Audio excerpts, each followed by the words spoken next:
why ASU, and what went into that decision? Yeah, for me, coming out of the portal is just looking at different schools and seeing, what was going to be the best fit for me and the path to the NFL. So talking to different coaches and seeing schemes. And my biggest selling point was Coach Arroyo and Coach Smith, Dillingham. And, just understanding the offense and seeing who they've taken to the NFL. And so that was my biggest selling point. What was your relationship like with Dillingham in high school? Because when he was at Oregon, you were kind of going through the recruiting process, whatever. Did you interact much with him, or? Yeah, that was my first offer my sophomore year was when he was at Florida State, so that definitely stuck around. It means a lot for him to give me that first one and have trusted me for that, but I didn't talk to him much when he was at Oregon, and then not much for the rest of my high school career either, so it kind of reopened up back once I hit the portal. Interesting how things happen like that, right? No doubt. Was it a pretty straightforward that you were going to go to ASU, or was it a tough decision? What was it like in the process of that? Yeah, when I first hit the portal, just opened my eyes to everything. Got to talk to a lot of different colleges and see what they had to offer and stuff like that. But when I came out on my visit here, kind of sealed the deal and got to meet face to face with Arroyo and Coach Dillingham, and it just felt right for me. Yeah. So. How long had you known Arroyo, and what makes you comfortable with him? I really just met him. So, okay. I actually met him my junior year of high school, but hadn't talked to him much. And then met him once I hit the portal, and then it was just really great, talking ball with him and everything with that. So I feel like we clicked pretty well. And you mentioned, you think that ASU is a good place for you as a pathway to the NFL. What is it about the scheme or the development that you think that you'll get from the coaches here that makes it that? Yeah, it's just, you look at Justin Herbert, right, and he went and won Rookie of the Year in the NFL, so, just seeing what he did out of college his first year, that obviously shows you how they prepare you in terms of everything that, the checks you got to make at the line and everything in terms of that, so it's just the best way to prepare you in an NFL-style offense, and then obviously putting up, good numbers and all that. Yeah.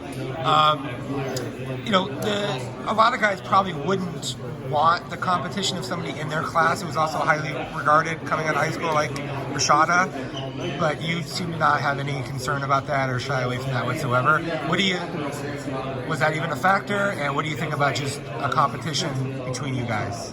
Yeah, anywhere you're going to go, you're going to have competition, so I wasn't too worried about that. If it's someone who's not a solidified starter, then I fully believe in myself, and I wouldn't come here if I didn't think I was going to win the starting job. So yeah, just in terms of that, you're always going to have competition where you go, and if you're scared of that, it's ain't the game for you. So yeah, what were the biggest things that you learned at Michigan State that will help you moving forward?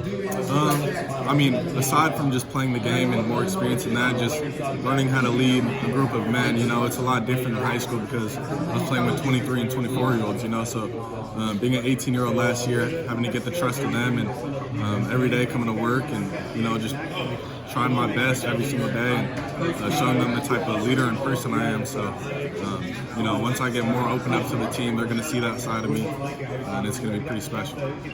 So, how would you describe yourself as a quarterback, on the field, your style, either from a skill standpoint or from a leadership standpoint that you're talking about there?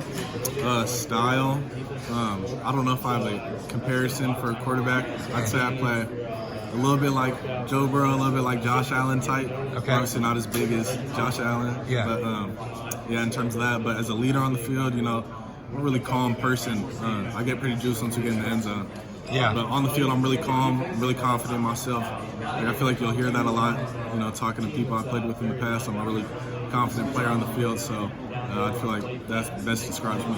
Yeah. Everybody does RPOs and all that. Do you feel like you have certain things that are like your strengths on the field from a play calling or schematic standpoint? And kind of what might those be? Yeah, I feel like I have a really strong arm, so I can make every throw that's needed to be made. But off-platform stuff is, what I work on a lot. So making plays, and how the new game is developing, and you see a lot of NFL players, Patrick Mahomes, Lamar Jackson, all that, making plays off platform and stuff like that. So I feel like that's one of the biggest separators in my game. What have these workouts been like? Joe Connolly, a whole bunch of new players coming in, trying to gel, and your initial thoughts on that? Yeah, no, they've been tough for sure. Coming off season, I didn't do much because you got to take some time off for your body. Yeah. But we jumped right into it, and I really like what he has to say. I'm a pretty picky person when it comes to staff, but he's meeting all my demands. So I love what he does and all the things that the whole staff. They all know the same things and all preach the same things, and so it's all it's a really tight knit group. So I really like it.